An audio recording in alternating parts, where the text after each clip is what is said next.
Hello, Sparkly Beans. If you're new here, my name is Avery, and I help folks who are passionate about liberation and justice to discover themselves and their roles in an emerging future.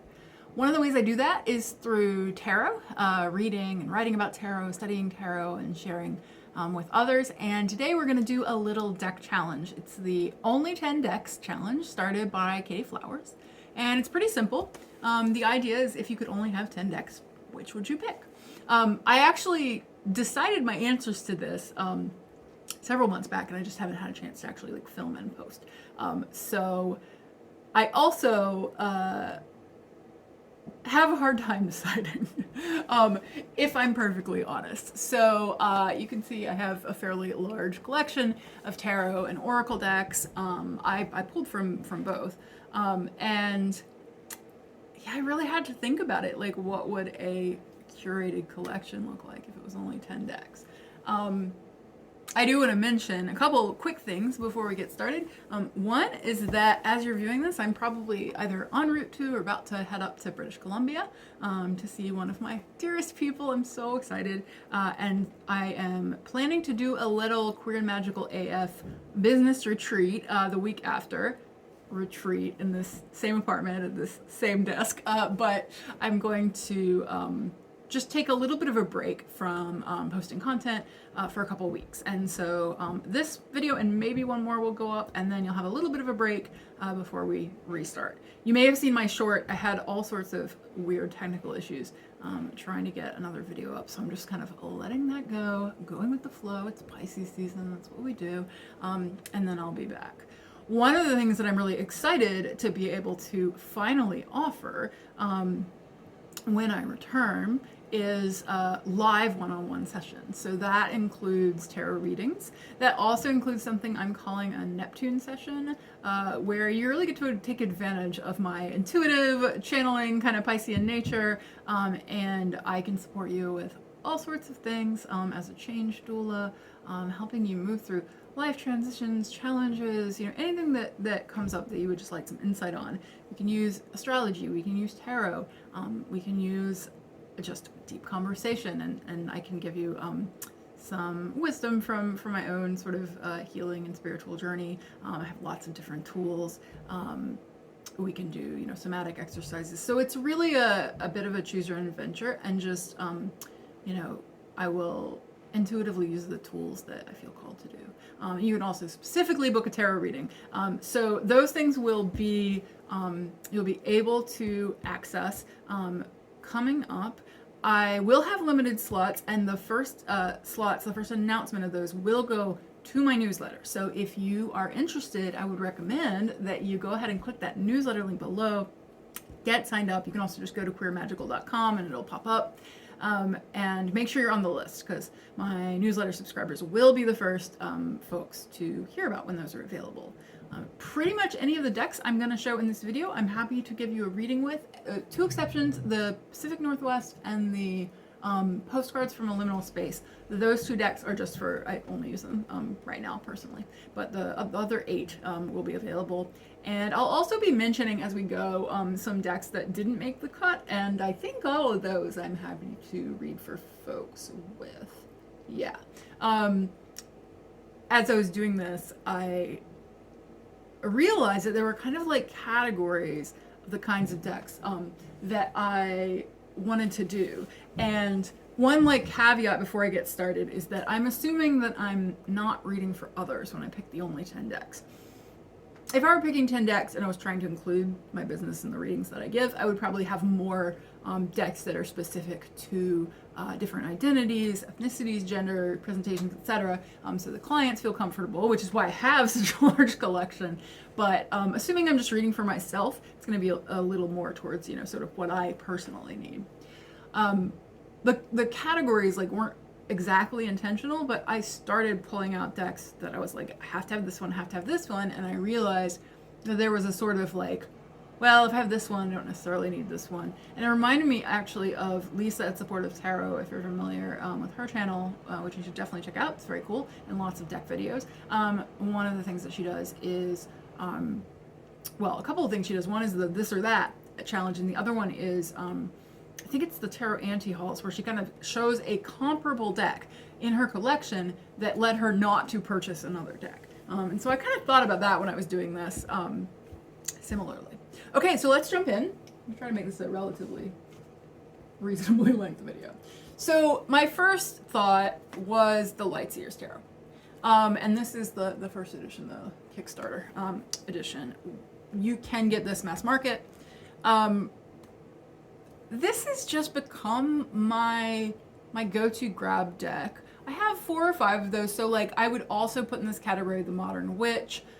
This Might Hurt, Isabella Rotman's tarot, and then the Tarot of the Holy Spectrum.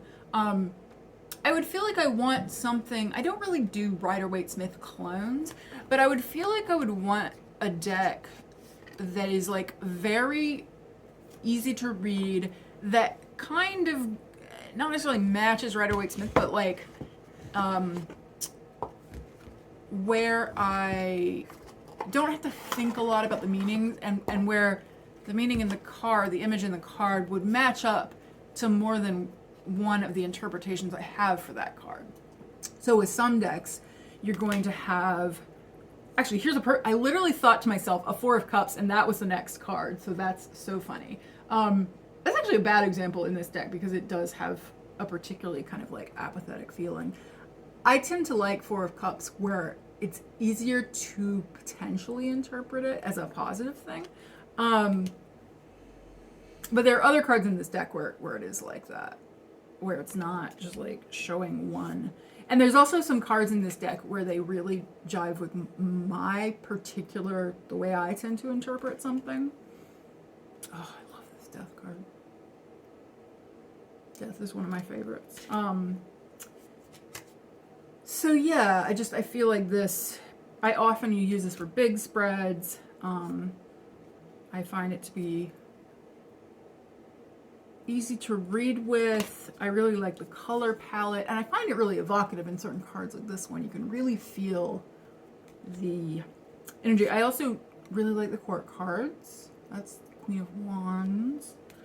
And there's, you know, there's cool, like this is some cool symbolism. It's not the same image as the Smith Rider-Waite, but it evokes that emotion. This Knight of Cups. So that would be sort of my like standard go-to reader that's there when I don't have a particular other. Sometimes I will choose this deck because I want this deck, but most of the time it's almost like I don't have a particular deck in mind. I'm just gonna go with this one. So that was the Lightseers. Then I would also want something that's a little like more specifically kind of feels calm, but not, it's not exactly calming. It's not a hug deck. Sometimes people talk about like a hug deck or cute deck. But I want something that is, if my nervous system is activated, where it feels like nature-based, it feels connected. And I really struggled with this because the runner-up was the Gentle Tarot, and I love the Gentle Tarot. I often use it for that purpose, but it was between 2 decks I really love. So this is the Spacious Tarot. And yeah, it's got a lot of nature imagery, but also like this Lovers. It has some fairly simple, here's another kind of simpler. There's the Devil. So you can kind of see how it's not humans in the deck. And this Ace of Swords. And a lot of the images are fairly simple, but you get, here's a great example of this. This is the 7. So you get the feeling of, you know, this is sorry, I think I said this is the 7 of Swords. You get the feeling from this, I think, of like separation, isolation, like, you know, it's a particular take, but at the same time, like, yeah, I feel like for what might be called pips, I think this technically would be a pip deck, maybe. Doesn't feel like a pip deck. I love this one, the Explorer of Cups. So there are some renames. for the quartz especially, and you can see like this fish for all the cups. Here's a good example of the thing I was talking about, Four of Cups. So this is Four of Cups. So you could read that in a lot of different ways. And I think that's what I really like about this deck, is that you can probably, you know, take the image and really like intuitively get something from it. There's the movement of the Eight of Wands. But I love that it's like comments. So yeah, Spacious Tarot. It's for a little bit of a kind of calmer vibe. I feel like the lack of like a lot of like representation, like human representation in this deck makes it good for me, for if I'm anxious or I just like need something, because it doesn't induce paranoia in the way that another deck could. When I read tarot, you know, I always encourage folks to like, it's not don't be like frightened by a card, but it can happen. So the next one, so my runner-ups for this category, I wanted to have one very queer deck. I wanted to have one very queer deck and one that spoke to my non-binary gender, that made me feel affirmed. And I have a lot of options for this one. So like some of the runners up, the Numinous Tarot was, I think, the first like queer deck I got, and it's wonderfully representative. I really like it, but it does have everything renamed, and so I was kind of like, The Next World is brilliant and fantastic, but I tend to use it for very specific things. If I had the Slow Holler, it would be the Slow Holler. If you've been watching this channel for long, you know that's my soul deck that I don't actually own. But since I don't, we're going with the Many Queens. Here's the box. So the Many Queens, I actually have the mini deck and the big one, but I would do the big one. Let's go this way. So this one, like, where are some with people so you can see the queerness? May need to be careful for YouTube, actually. I think we can show butts. We show butts. So it's got a lot of people with leg hair, which I like. And it's just like a random detail that often isn't portrayed. It's a wide range of gender expressions. So, you know, you get a lot of people, I'm just like taking out the ones that might be not appropriate for YouTube. You get a lot of different expressions of gender in such a way that I don't know that I could guess at any one person in this deck's gender identity, but they're all queens. Like the idea of many queens and that like every card in the deck could be a queen is a really cool take. And it's got this kind of funky vibe. You know, I think it can be very evocative if you read intuitively. But mostly I just like the feeling that like I could hang out with these people, you know? So that's the Many Queens. Then I wanted, so moving in this more sort of sketchier kind of direction, I wanted a deck that would be really good. I would want something that would be really good for intuitive reading and that would kind of challenge me a little. I don't tend to go for the, what I call a sketchy aesthetic, meaning it's like somebody's sketch. Like, I don't tend to go for that aesthetic naturally. And I didn't think I needed any decks like that until I got, and this is actually the one I picked, Spirit Speak. So I got this, Mary Elizabeth Evans deck, and I'm pretty sure Apparition Tarot is also same person. Then I got the Apparition. And I was like, oh, like this weirdly works for me, and I didn't expect it to. And a lot of the images are not, like you really have to look at them for a moment, even though it's not like huge cards or anything, but they can be on the simpler side, although some of them aren't. They tend to be very like symbols. And there's a lot, in this one, there's a lot of like parts of people. So like with this one, you get like the face and the hands. Like there's kind of a weirdness to it that I like. So the runners up for this category, the Apparition Tarot, which is color and bigger, and I'm pretty sure same artist. The Guardian Tarot, which is actually very different. But I was thinking about like, I would need a deck for like really like intuition and not kind of reading from interpretations. And the Guardian Tarot is another deck like that for me. The Dark Days and the Mother Tarot, both by Ren McMurdo, I love, and they're square decks. And I've had the Dark Days for a while, and then I got the Mother pre-ordered. Like this is a good example. This card, you've got, so this is the 2, wait, is this the 2? Now I'm like, wait, is this the 2? I think it's the 2. Now I don't, this is the only thing about this deck. I don't always remember what card is what. So that's that can be a little awkward. So yeah, the Ren McMurdo decks, I really like having square decks, and those work really well for me, like with my intuition. But I've noticed that the Dark Days, like sometimes it just doesn't work. Like there are just times where it's like, nope. It seems to be very opinionated on whether it wants me to read with it. Like Judgment, like it's just a bunch of hands coming up out. So like for people who are creeped out by things like disembodied eyes and hands, I'm looking at you, Laura, on the eyes. This may not be for you. Whoop. The Mini Queens is definitely not for you if you don't like eyes, because the backs are all eyes. But if you're open to it, I find that some of like disembodied, sort of like different symbols can kind of open up the intuition in ways that are not like brain-based or logic-based or like representative necessarily. So that's the spirit speak. Then I would want an oracle deck specifically that is, how do I, like not, like very much, something that is very much not like a gentle or like an affirmations deck.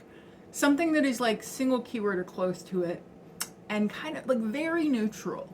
I like the idea of having a deck that can challenge, that kind, and that has really interesting keywords. Because I love oracle decks that have unexpected keywords, the kind that you probably have to look at the guidebook. But like I'm okay with that. I don't look at tarot guidebooks that much. I keep meaning to read all of them because I'm sure there's insight. But because I know the system, I don't need the guidebook. With oracle cards, I just use the guidebook and I'm fine with that. I will use my intuition, then use the guidebook. So, given that, a couple of runners-up for this one, the Mystical Moments, which is a tarot and an oracle, but the oracle. That one I really love. That they have like, just really cool keywords, but also the art is like very kind of dreamy and like surreal. And then the Hollow Valley deck of symbols also has been an excellent reader for me. And it's just single symbol, single keyword, but like the guidebook is really great. The one I picked though is the Empty Cup Oracle by Stasia Burrington. So if you know the Sasarabito, it's the same person. I don't think this oracle is as popular, but it is really good. Like I have loved this oracle. I just feel like it's spot on. It always gives me, like even, maybe we'll do an example card for this one and just read you a little bit. So the imagery is good. I'm really kind of here for the guidebook, but I'm going to show you some of because it does have like a very just neutral kind of, you could take these in different ways. So like flask. So they're all sort of like interesting. Object book. This is the diving helmet. Lungs. So yeah, let's just like grab one. Let's do mayflies. I don't know them by heart, so let's just do concentric circles. Like you just get really interesting things, and it's a pretty decent size. I like too. It's got the kind of like it's gold. It's a little sparkly, but only barely, and it kind of feels like like old letters or something. I don't even know what to describe that edging. Okay, mayflies. So this is mayflies. Again, I don't know if this is gonna be a particularly good example, but let's check. So just as an example, you might see that and be like, I don't really know what that means. You pull out your handy guidebook.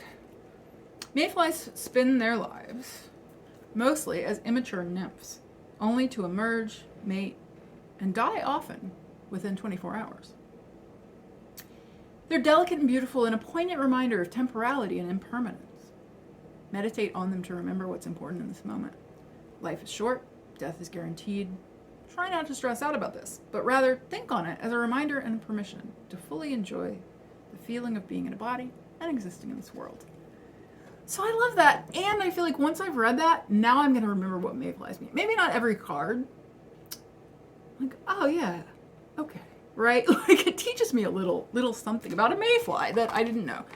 So this is great for that category. And then I did want to have an actual Again, I'm not really into that like hug deck thing. But I did want to have an oracle that is a little more like calming. Now this does have the like hard thing. Like envy is a card in this, for example. This is the Reclaim Oracle. So it's not that it's all light, but visually, it's a deck that feels like it cares. So I'll show you some of these. So it's all black and pink, which I also like. I love black and pink. Some of the other possibilities for this were the inner, I always want to call it Inner Compass, but that's not what it's called. Inner Star Oracle, which is like mandalas, not illustrations, and keywords. I considered that because I use that one a lot. I considered the Earthbound Oracle, which was one of my first.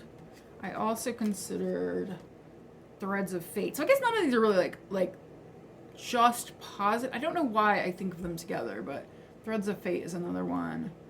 But again, like good keywords, but like, yeah, arrogance, right? That's not like a happy card. And yet, doubt.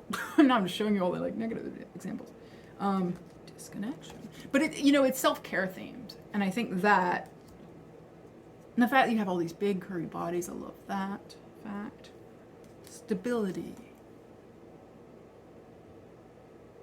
And generally these keywords are pretty like, you'll know what they mean. But then you also get a lot more from the guidebook. But they're understandable without it. And yeah, the art, like there's cool kind of playing with perspectives and I love this one, Desire. It's all like naked star people. So yeah, that's the Reclaim. Loss. Oh, and Love! Sorry, I'm gonna stop looking at cards and being like, I have to show you this one, but there's Love. So yeah, highly recommend. Also, this has like beautiful, I love some of these I just would like to shuffle. So like the Reclaim is one of those. Empty Cup is nice. Cardstock, although I don't feel like it shuffles the same way. Light Seers, although I don't know the mass market cardstock, but this is really like buttery. I just like to pet cardstock. Okay, this one has no runners up because it's a very specific. So there's gonna be, yeah, I'm gonna have a few that are like very specific what I use them for and why I would need them and wouldn't want to part with them next. So does anybody else ever do this where you always put the damn deck in the top, in the lid, and then you have to flip it and it like doesn't, it's kind of hard to flip. Anyway, postcards from the liminal space. So this, I'd seen, I thought it was cool and weird. It is weird. It almost feels weird to show you, but like it's fine, I can show you. This is very private to me, and the reason, that's why I don't do readings with it, is because the first time I read with it, I don't even know if I was intentionally, I was doing ancestor work. And it was I was like, oh, we're talking now, right?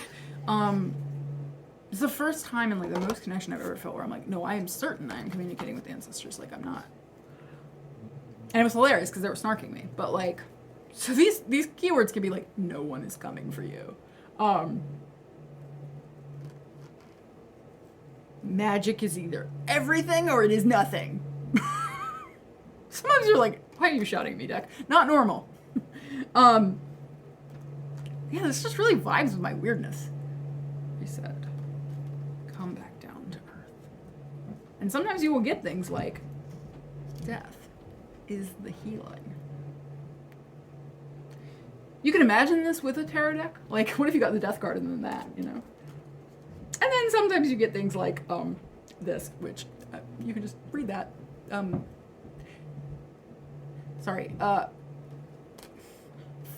For any if anyone blind or vision impaired is listening to this, I'm not saying what I just showed out loud because it's a word I don't say, so apologies for that. But normally I try to do audio and visual together because I have my own, being hard of hearing. I want to be accessible, but there are a couple of curse words, believe it or not, despite how much I curse, that I just don't feel that comfortable saying. The dream always comes disguised as a nightmare. So I love that interdependence is the birdies cleaning the crocodile teeth. because that's like totally what I think of. Okay, so like let's look at an example of this one because I think the guidebook for this is useful or important. The software update. So you've got like a hand coming out of a void, and the computer says, this is an invitation to evolve. If, it's tiny, sorry. If declined, all life will be experienced through the lens of your outdated software.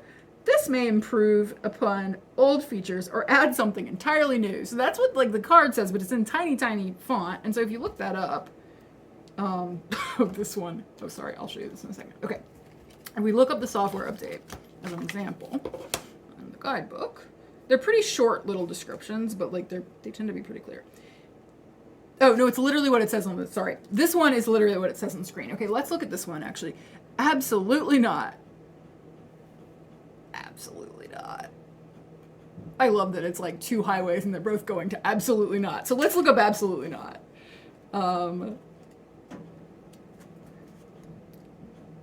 While any given situation can produce infinite potential outcomes, your desired one is most unlikely. Repeated obstacles indicate your will is not in harmony with the larger plan.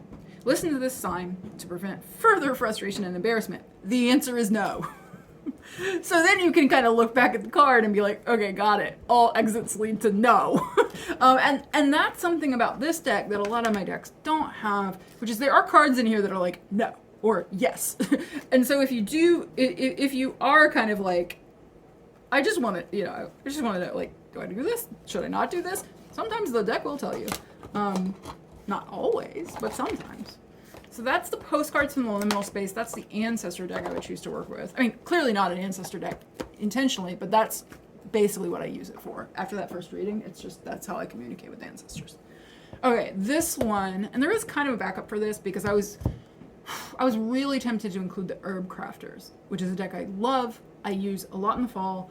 I love the guidebook. I love the system. It's love, love, love. Great. I'd be sad to not have it in my collection, but I decided to pick one of the two, and I went with the Pacific Northwest Tarot. This is because, assuming I'm in this place, this has been a really personal deck for me to connect with the land, and so I've just used it for that. It's all I use it for. That's why I don't do readings for others with it. It's a nature deck, so you could also throw it in the category of like the, whatever. Well, I don't know if I'd throw it in a calming category because some of these cards are real intense. But, it's local flora and fauna to the Pacific Northwest where I live. So it's great for communicating with the land, but also I'm learning about what's around me, which I like. And the guidebook is a mix. Some of these are actually in the perspective, they're written, the guidebook entry is written from the perspective of the animal or the plant or whatever. And that's a really cool way of doing it. Like, it has a real storyteller. Oh, this is my, okay, we're gonna look at the book for this one. Storyteller Run. So I pulled this card, Temperance. Temperance, if you don't know, is it's one of the cards I use to represent myself. Because of non-binariness, because of just being like a really like liminal, and like alchemy is a word I've channeled a lot for what my gift is. Blending. So temperance in general. But let's look at, oh no, do I not have the, I'm gonna grab the book and then be right back. Yeah, it's a real professional YouTube, y'all. We're just running around the apartment, but guidebook. So I have to read you this because I pulled this and was just like, all right. It made me think of Cancer in the crab shell, even though this isn't a crab. So this is the Western painted turtle for Temperance. So let's listen to the story of this turtle. There is wisdom in staying in my shell, thought Turtle. I am safe from the raccoon's prying paws, and the hawk will think of me as a rock. But soon she was hungry. The sun moved, and she was cold. She grew lonely. So she emerged. She filled up on the mayflies, and cool water. She found other turtles. She basked. There is wisdom in being open to the world, thought Turtle. A shadow of black feathers blocked the sun the instant before the crow's beak struck. In that moment of warning, Turtle recanted her newfound philosophy. She retracted into her shell, and beak glanced off Carpatch. Carpatch. Ah, realized Turtle, slightly rattled. It is best to be sometimes in my shell and sometimes out. There is wisdom in that. So I pulled that. And lost my shit. So this makes me think so much of my own experience as a Cancerian person, moon and rising. And the way in which the crab with the shell on its back, the home on its back, always resonated with me. But I love that it's like, you know, there's wisdom and sometimes you do need to be in it. Because I've had periods in my life where I was just like, I would write a lot about this on my newsletter, actually, so link below. But you may have seen me talk about this, but I had a period in my life where I got very into like being secure and safe and like controlling everything and not wanting to leave my shell. And then when I kind of realized where that was coming from and wanted to change my behavior, it was like, okay, like I take the risk, do the thing, but I'm still me, right? I'm still an introvert. And so that balance of, you know, sometimes it's good to be inside, sometimes it's good to be outside. Seems obvious, but that telling of it slayed me. So there you go. Definitely recommend if you are in the area, even if you're not. As you saw, it's a beautiful deck, beautiful nature deck. Mostly animals, but plants as well. And some really provocative, striking scenes. It's neat because like it's not overly complicated, but because in some of the cards you get kind of multiple elements, like even as an example, this is a card, it's the cover, but like, you know, you might pull that sometimes and look more at the flower and sometimes more at the spider. There are a lot of cards like that where I've noticed with spreads that there's like cross-reference in the imagery between them because it's a limited enough, it's not a limited palette, but like there's resonance with like color and shape and specific symbols throughout that if you have them side by side, sometimes the spread will really be talking to each other, and I love that about this deck. This one is just totally on its own. Well, it's not on its own. I'm sure there's other archetype decks, but a very specific use. The Wild Unknown Archetypes deck. So I have the Tarot with the Wild Unknown. I have the, what is it called? Animal Spirit deck. But this one I use for a very specific thing, which is that, and it's worked really well for me, is that every full moon, I pull a card. And I think, I don't like write down the question, but vaguely what I tend to ask is just like, for this lunation cycle, from this full moon to the next full moon, you know, like, what is the energy I'm invited to embody? What is the teacher? What is the, you know, kind of like, where am I right now, right? And they're round, which is fairly unusual. But the archetypes, the guidebook has a lot of rich information, and there's this series of archetypes. I actually have read like the intro to the guidebook, and so when Kim Krantz was doing this, I think her pronouns are she did a bunch of research into different archetypes and like across cultures and, you know, and started with like a giant list and kind of went between them. It's like, okay, which archetypes are similar? Are there archetypes, you know, that like, how do we winnow it down to, I don't know the number, I think it's 50 something maybe. The only downside is they're Roman numerals. So if you don't know Roman numerals, which I do not, I can never remember them, it can be a little annoying to look them up in the guidebook because they're in numerical order. I kind of like hope that one day this will be released with the guidebook in like alphabetical order to the keyword, just because it's annoying to have to always be like, what? There is a table of contents in the beginning though. Anyway, the thresholds. They're very, I mean, archetypal, duh, but it's things like that, the thread, you know, and so some of them are gonna be more obvious than others. Like you definitely want to look at the guidebook with this one, I think. And for this, it's not so much about the imagery, although the imagery is very, very beautiful. But I put the card on my altar in the center, and then I just swap it out each. And sometimes I get the same archetype several months in a row. And I'm like, okay, cool. If you pull the same card in a deck of 50 cards, something's being told to you. Shadow, arrows. So there's all sorts of things, but I really like this deck for that practice. So just 2 more. So the next deck, this doesn't have comparison because it was just like, I have to include this. I suppose you could lump it in with the queer ones, but I guess of the tarot decks I've shown, this is probably the darkest. I don't want to say it's a dark deck because it varies by the card, but it definitely brings in some darker, kind of shadowy, or even like bordering on horror, but not a ton of it. Like it's not like full on. So like this is one of my favorite, again, Temperance, one of my favorite cards in the deck, but if you look close at this, so it's a river. You'll see, I'm going to describe it and I'll show it. You'll see a river. It looks like an angel doing the Temperance 2 cups water pouring thing. But if you look carefully, the angel's hair is going in to the jugs of water. The angel's, the further wing appears to almost be part of the river, which is moving up to become the tree. So it's this very, if you think about Temperance alchemy, I don't know how, I've been having an issue with, you may have noticed that the quality of my videos of late has not been that great. And I think it's because I'm uploading to YouTube from my phone because I haven't been able to transfer files.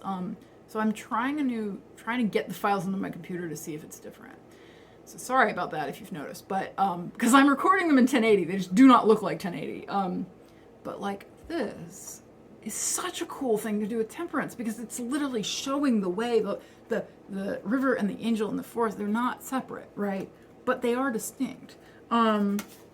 Then we have like the moon. So here's an example of the more kind of like, you can almost feel like a little bit of horror vibe with that, but it's so good.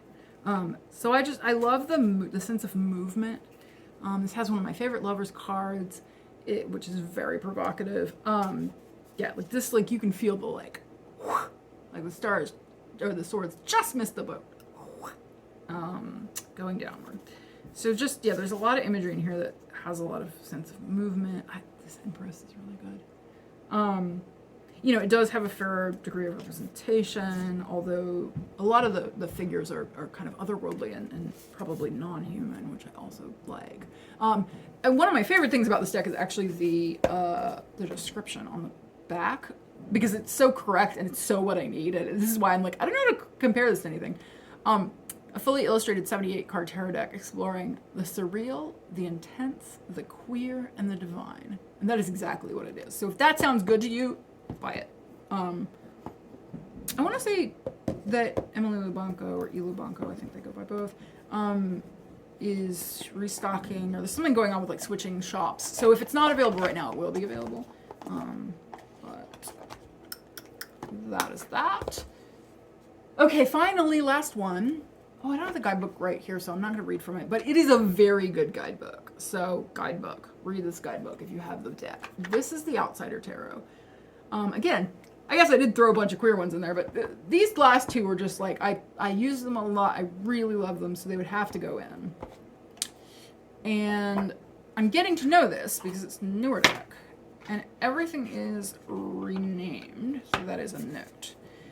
But the Outsider Tarot is a celebration of outsiderness. So, you know, whether it's queerness, whether it's just being rebellious, whether it's, you know, like being marginalized in any way, but not just identity-based ways, also things like what does it mean to be an artist or an activist. It's really resonant. And the guidebook is really brilliant. It gives you, so basically each card, especially in the minors, the cards are like archetypes, not just like they are the tarot card, but then also it'll have a title, something like the underground filmmaker. And then there will be a quote, usually, from a person that inspired the card, sometimes the direct image. And then there will be a description. There's a lot of information included about the imagery, which I really like in a guidebook. And there's an astrological note as well. So you get a lot. It's really rich. And then the astrology glyphs are at the bottom. This one's I remember this one. This is the Underground Journalist. Four of Eyes. So this is the Four of Swords. It's a very specific take.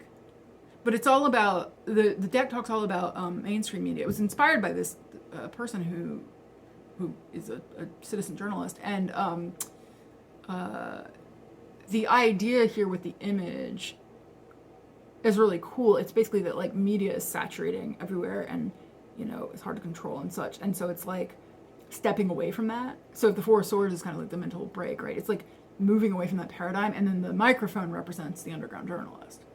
There's no people in that card. But I read that story and now I don't forget it, right? So it has this, like when you first encounter it, you might be like, uh-oh, like this does not, it's not one where I feel like I can really, keep grabbing the Temperance to show you. It's not one where I necessarily feel like it could adapt to any interpretation or any position. In fact, I would prefer usually to read this more with like a more general spreads, maybe without a question or with kind of a basic question, because they can be really specific. But the Fathom of Eyes, I love the Fathom of Eyes. That's Queen of Swords.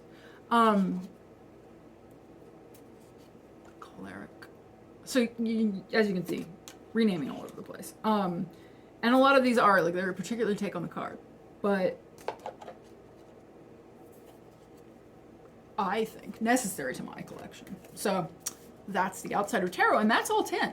We did it. Did we finish it? Yeah, we finished a video in less than an hour. I know I've been like trying out this like longer video thing, but that's been part of the technical problem. So I hope you enjoyed it. If you want to check out other responses, you can go to the hashtag only10decks. Katey Flowers is the creator of this challenge, and you can record your own or post it elsewhere on social media with what 10 decks you would have in your collection if you had to cull it down, or you can just leave a comment below and tell me. I'm curious.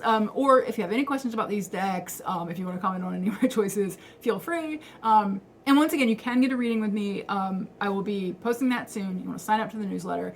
If you want to get a not live, like a written or recorded reading, those links they are on my site. They're up. They've been up. So if you don't need or don't want the live container, I do offer some a couple different options for either a written reading or a recorded video reading. So if you want something that's, you don't have to like actually show up live, but you can receive a reading, that is available to book right now. And then the live will be a week or two, hopefully. So again, go to queermagical.com if you're interested in that, sign up for the newsletter. And I am so happy that you joined me for this fun little romp through tarot decks. So we'll see you next time.